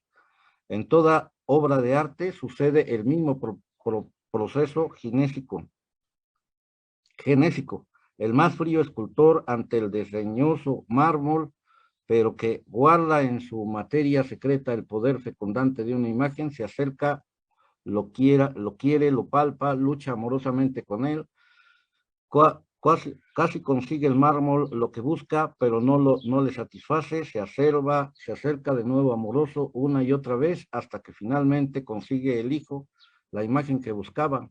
Ahí está finalmente los hijos, el David de Miguel, el San Jorge de Donatello. La base primaria del mito fue ginésica agraria, porque el campesino es el primero y natural y amoroso fecundador de la madre tierra. Dionisos enmascarado en la racionalidad y en la violencia. La llegada de Dionisos, el dios que vendrá, su manifestación en la tragedia, tiene pasos distintos. Al principio y al final de cada tragedia, su presencia es siempre cautelosa, racional, como lo son las dos amantes cómplices de un encuentro amoroso, a sabiendas que en el momento de la irrupción de Dionisos como verdadero dios de la anagnórisis y ya no habrá racionalidad. Nadie hace el amor mirando el celular, pero Dionisos, como en el caso de Agave, portando enloquecida la cabeza de su hijo, al final de la tragedia, al ir al destierro para volver a un nuevo encuentro, se torna nuevamente racional. Fácil cosa es mirar, le dice Tiresias, inspirado por el Dionisos, de quien es servidor, a su hija Agave. Pero como observamos, no existe una sola presencia de Dionisos en las tragedias, hay muchas. Creo que Bauzá se equivocó al decir la tragedia nació en un coro constituido en un homenaje a Dionisos. No, la tragedia es un homenaje no es algo distante y exterior a la obra, es la vida misma de un Dionisos polimorfo. Cuando el coro más primitivo se reunía en torno al altar de Dionisos, sentía emerger el espíritu del dios que le anunciaba. Esta misma presencia se activa en la tragedia, en la catarsis. Observamos en la tragedia de Edipo Rey, al principio su espíritu es consciente, se comporta movido por un Dionisos cauteloso, aparece la lógica causal de la historia en Tebas, acusa a Creonte y Tiresias de confabulación, una de tantas confabulaciones que el público había visto en otras poleis. Dionisio se oculta bajo una máscara, pero lentamente comienza a emerger lo trágico, que es lo irracional. Algo no le alcanza a Edipo, finalmente no le calza nada.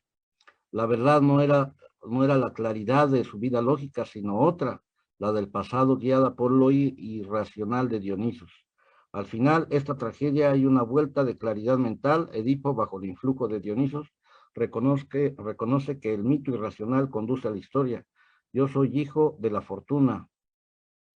dice Edipo, y se hace cargo de que hay dos tiempos, un tiempo kairos que no se ve y mueve el mundo, y el que inconscientemente viviendo, y en el tiempo del cronos, que sí medimos y sentimos con lógica matemática, que es un engaño. La razón, un engaño, una advertencia final de Edipo, rey es aleccionada ante un público conmovido por lo dionisíaco, dice el coro racionalmente. Me salto un poco esto para pasar a la parte clave final.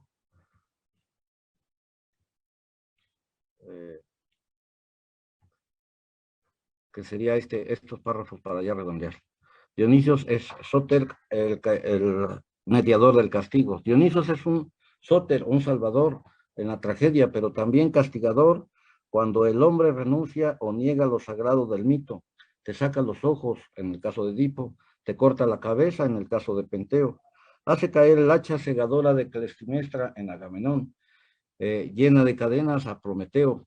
La primera manifestación castigadora de Dionisios fue contra Licurgo en la corte de este rey en la tragedia Esquilo. En toda tragedia Dionisios actúa siempre de ese modo, como un sacrificio para que el hombre abra los ojos al misterio, de ahí la palabra la catarsis, cerrándolos a la razón. Vencedor de Troya llegó a Agamenón, ¿Quién diría que iba a encontrar Disculpe, doctor, le quedan 3 minutos.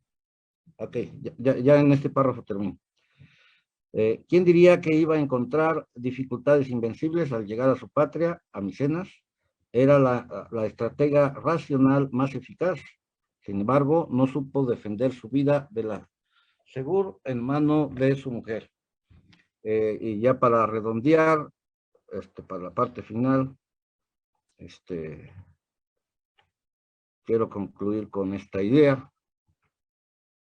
Está claro que no estamos aquí exaltando el vitalismo de la selva en el caso de la fisis descontrolada, porque Dionisos es también Dios prudente de la palabra Eusebia, que repite instantáneamente. En las fiestas báquicas, quien es prudente no se corromperá. Dionisos no ama la naturaleza desbocada, el río que desborda, la tierra que tiembla, sino que hay una compensación catártica en este acto de liberación. Debemos de reconocer, pues, que en la Grecia antigua, el Pólimos y Agón y el Agón, donde anidan tanto Apolo como Dionisios, es parte de la cultura griega. Y bueno, sería eso lo que tendría que compartir, ya nada más con esta última frase. Todas las acciones de Acebella no hubiesen llegado a Panella si el Logos no hubiese negado al mito, pues no se ofenden a los dioses griegos con la teología, sino con la logía, que es el racionalismo puro, disfrazado de laicismo. Gracias. Muchas gracias, doctor. Gracias a todos por sus participaciones. Ahora damos espacio para preguntas y comentarios, incluso entre los mismos ponentes. Y también si hay preguntas en la transmisión de Facebook, por favor.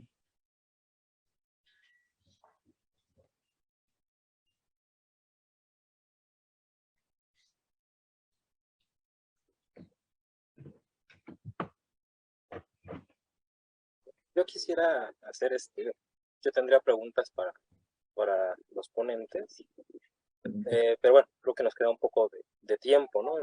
Tengo entendido que solamente quedan 15 minutos, en fin. Entonces, haré nada más una que es la que más, la que tiene prioridad para mí. Y bueno, ya si hay tiempo, bueno, hago las demás.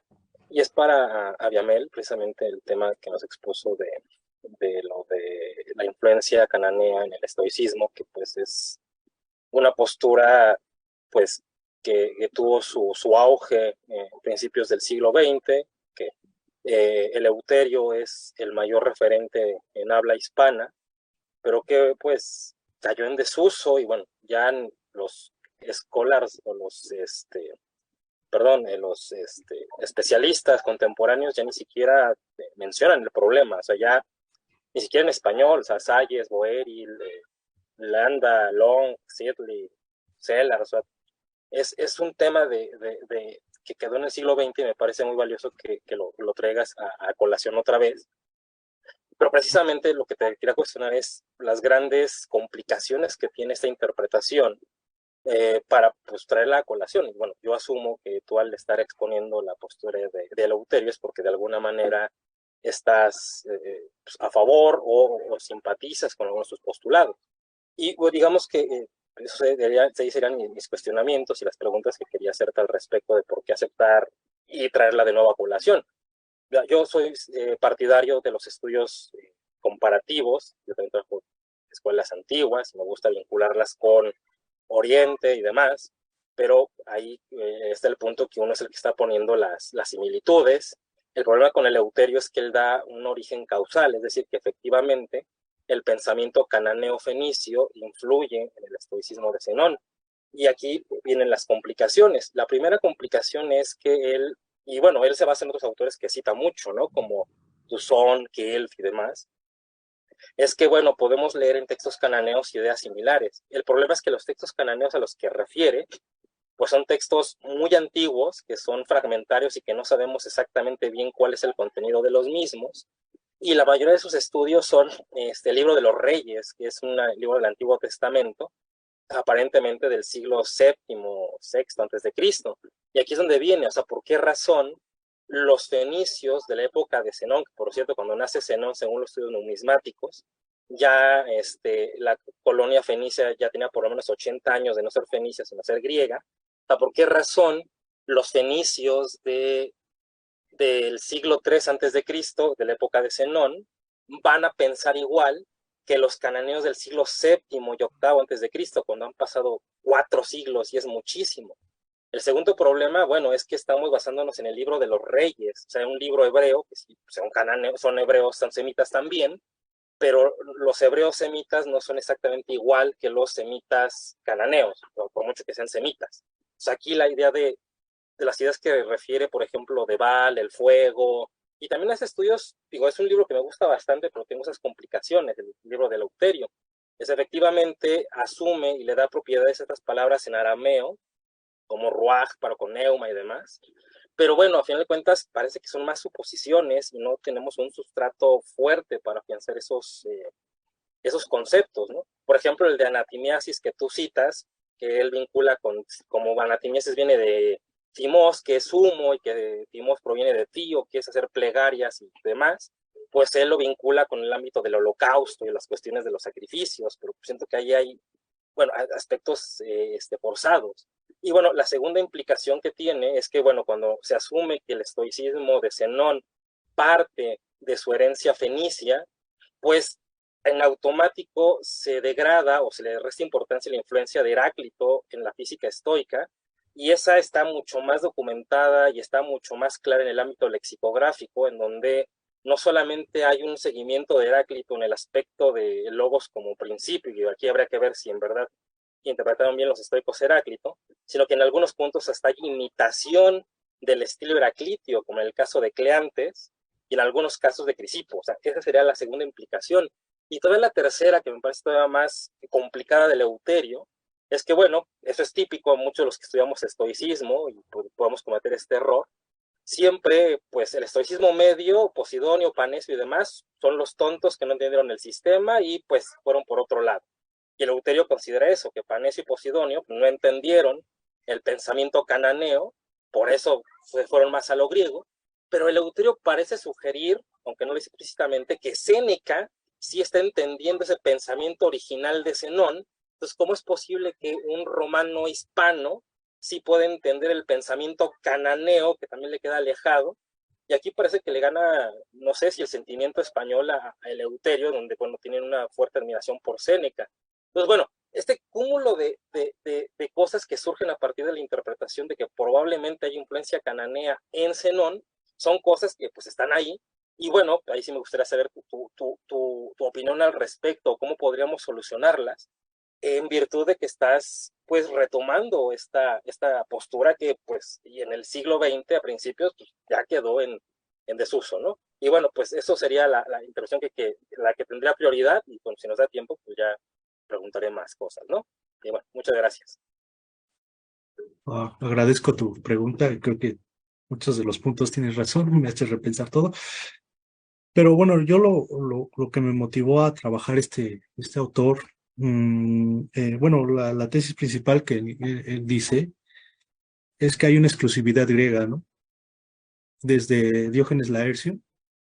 Entonces, más que nada también es bueno, el punto de partida es que, bueno, Luterio considera que hay un menosprecio desde Diógenes Laercio hacia los otros pueblos, atribuirle eso, ¿no? Da varias razones: miedo a que se pierda ese espíritu griego, y bueno, también ese menosprecio a que el conocimiento viniera de esa parte. Eso fue lo principal que me motivó a trabajar esta forma de expresar, y tal vez sí tiene muchas problemáticas, ¿no? Porque pues, los textos cananeos son muy difíciles, o sea, para organizarlos, y pues sí, tienes mucha razón, pero a lo que yo puedo responder es que lo que a mí me motivó, lo que a mí me llamó la atención, fue que quiso quitarle esa exclusividad griega.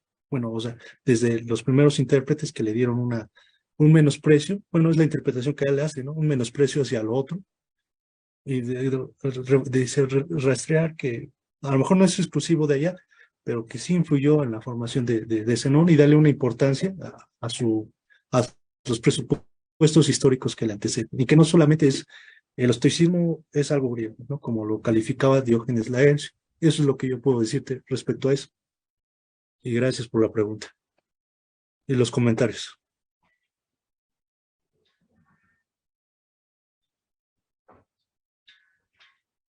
Muchas gracias. Si gustan, aún tenemos algunos minutos para otras preguntas.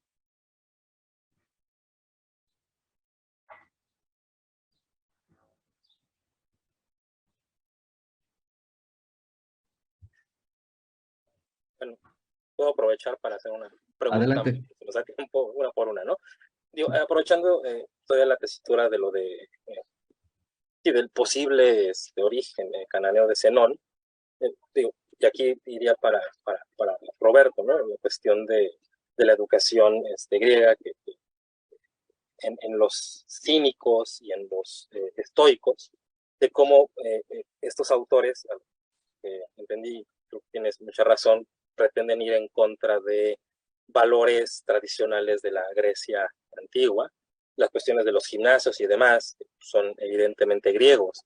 Y bueno, por ejemplo, Pollens, que es otro autor muy antiguo, canónico en el ámbito del estoicismo, que recientemente se tradujo al español, en estas controversias con los que consideran el origen semítico, bueno, él sí concede que Zenón era fenicio, pero que está completamente helenizado, pero que a final de cuentas él tiene una admiración por la educación griega, y que por esa razón escribió un libro que se llama La educación de los helenos. Y dice, bueno, es que un fenicio, bueno, un griego no tendría por qué estar hablando de la educación de los griegos, y alguien fenicio, un advenedizo, sí lo haría, aunque bueno, él no considera que hay influencia fenicia en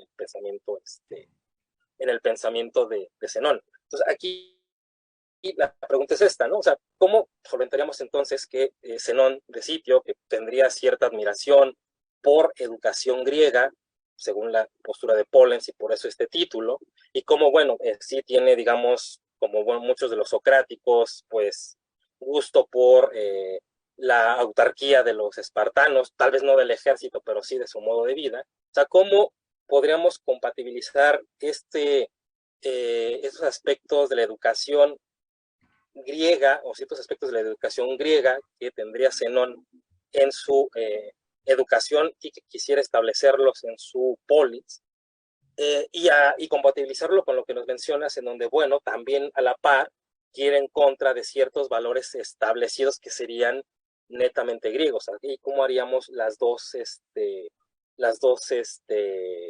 uniones de estos posibles postulados, ¿no? Y la segunda pregunta, igual en la misma tesitura, es, bueno, a ver, de Zenón me queda claro que muchas veces esta obra política parece que está pensada más para una polis pequeña, así como lo fue la República de Platón y los postulados aristotélicos.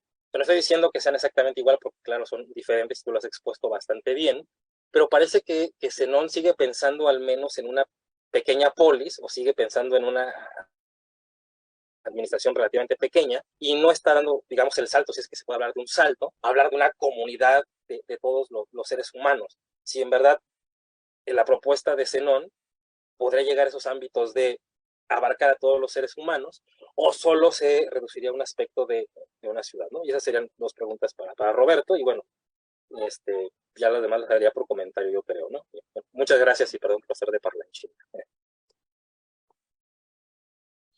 Gracias, Marcelo. Y bueno, espero no rebasar el tiempo. Trataré de responder brevemente. En efecto, se registra no solo en los estoicos, sino también en varios cínicos una cierta mirada positiva hacia la agoge espartana, ¿no? Ahora bien, creo que cabe recuperar qué es lo que ellos ven o pueden proyectar sobre la agoge espartana, que no es precisamente, digamos, la militarización, por ejemplo, ¿no? Hay textos de cínicos en donde, por ejemplo, el Sexto Empírico dice, bueno, los cínicos enfrentan al ethos, que era el fundamento, ¿cómo decirlo?, moral para Aristóteles, enfrentan la agoge como modo de vida, ¿no? Lo cual es significativo. Entonces, creo que tiene que ver con que comprendían, en efecto, cómo culturalmente la educación juega un papel destacadísimo, y en ese sentido, el propio Zenón no es ajeno a, bueno, cierta admiración por la formación, ¿cómo decirlo?, por la formación cultural en términos generales de cómo es posible que se han transmitido ciertos valores, ¿no? Creo que sin esa convicción sería impensable levantar cualquier intento de enseñanza, ¿no? Es decir, cualquier intentona práctica de conformarse como en una relación de iguales o de maestro-discípulo, según sea el caso, sería inútil, y Zenón forma una escuela. Probablemente está pensando en la educación, pero en un sentido mucho menos restricto y mucho menos pensado en ciertos contenidos aparentemente inútiles para él, y está pensando que se puede jugar por la vía del adquirirlo como un modo de vida, ¿no? Quizá podría ser un caso. De cualquier modo, cuando uno se acerca a los posibles fragmentos que estarían señalando hacia la educación espartana, lo más lo más, ¿cómo decirlo?, palpable, es algo que ya señalaba Emmanuel, ¿no? Es esta idea del esfuerzo, ¿no? Sobre todo en estoicos como Zenón, Cleantes, la idea del esfuerzo como forjador ¿no?, de un ethos, de una cierta disposición, y que tendría que ver con modos de enseñanza del propio Zenón, como esto de llevar a los alumnos a sentarse al lado de los mendigos, ¿no? Que son muy similares a las de Crates, ¿no? Con las flatulencias, ese tipo de cosas. Entonces podría ir por ese lado, quizá, la admiración, que de cualquier modo, por ejemplo, cuando sabemos que Zenón se educó leyendo diálogos socráticos, podemos comprender que para él, que ya no está en tiempo de los sofistas, o que ya no está pensando en una educación puramente estatal o de fortalecimiento de las instituciones, quizá él veía el cuadro un poquito más amplio. Ya los sofistas, según Jäger, habían intentado formular, ¿cómo decirlo?, una cierta institución de la educación que tiene que ver con la educación privada y que en cada caso era diferente, ¿no? No es lo mismo lo que enseña Gorgias que Pródico, etcétera, pero todas conformaban o disponían al estudiante para la participación política y demás, ¿no? En el caso de Zenón podría tener admiración tan solo por esa relación en la cual alguien puede formular un tipo de pensamiento y concebir que eso tiende a la mejora de la persona, ¿no? esta última parte apuntaría a tu segunda pregunta, que es respecto a si se trata de una pequeña o una gran polis, ¿no? Hay una discusión amplia. Scofield, por ejemplo, considera que es forzoso que sea referido a una pequeña ciudad, porque de otro modo sería impensable llevarlo a cabo. Y él para eso necesita impugnar el cosmopolitismo estoico, y lo hace, ¿no? Erskine, en contra, ¿no? Que fue anterior a Scofield, pero su texto me parece extraordinario.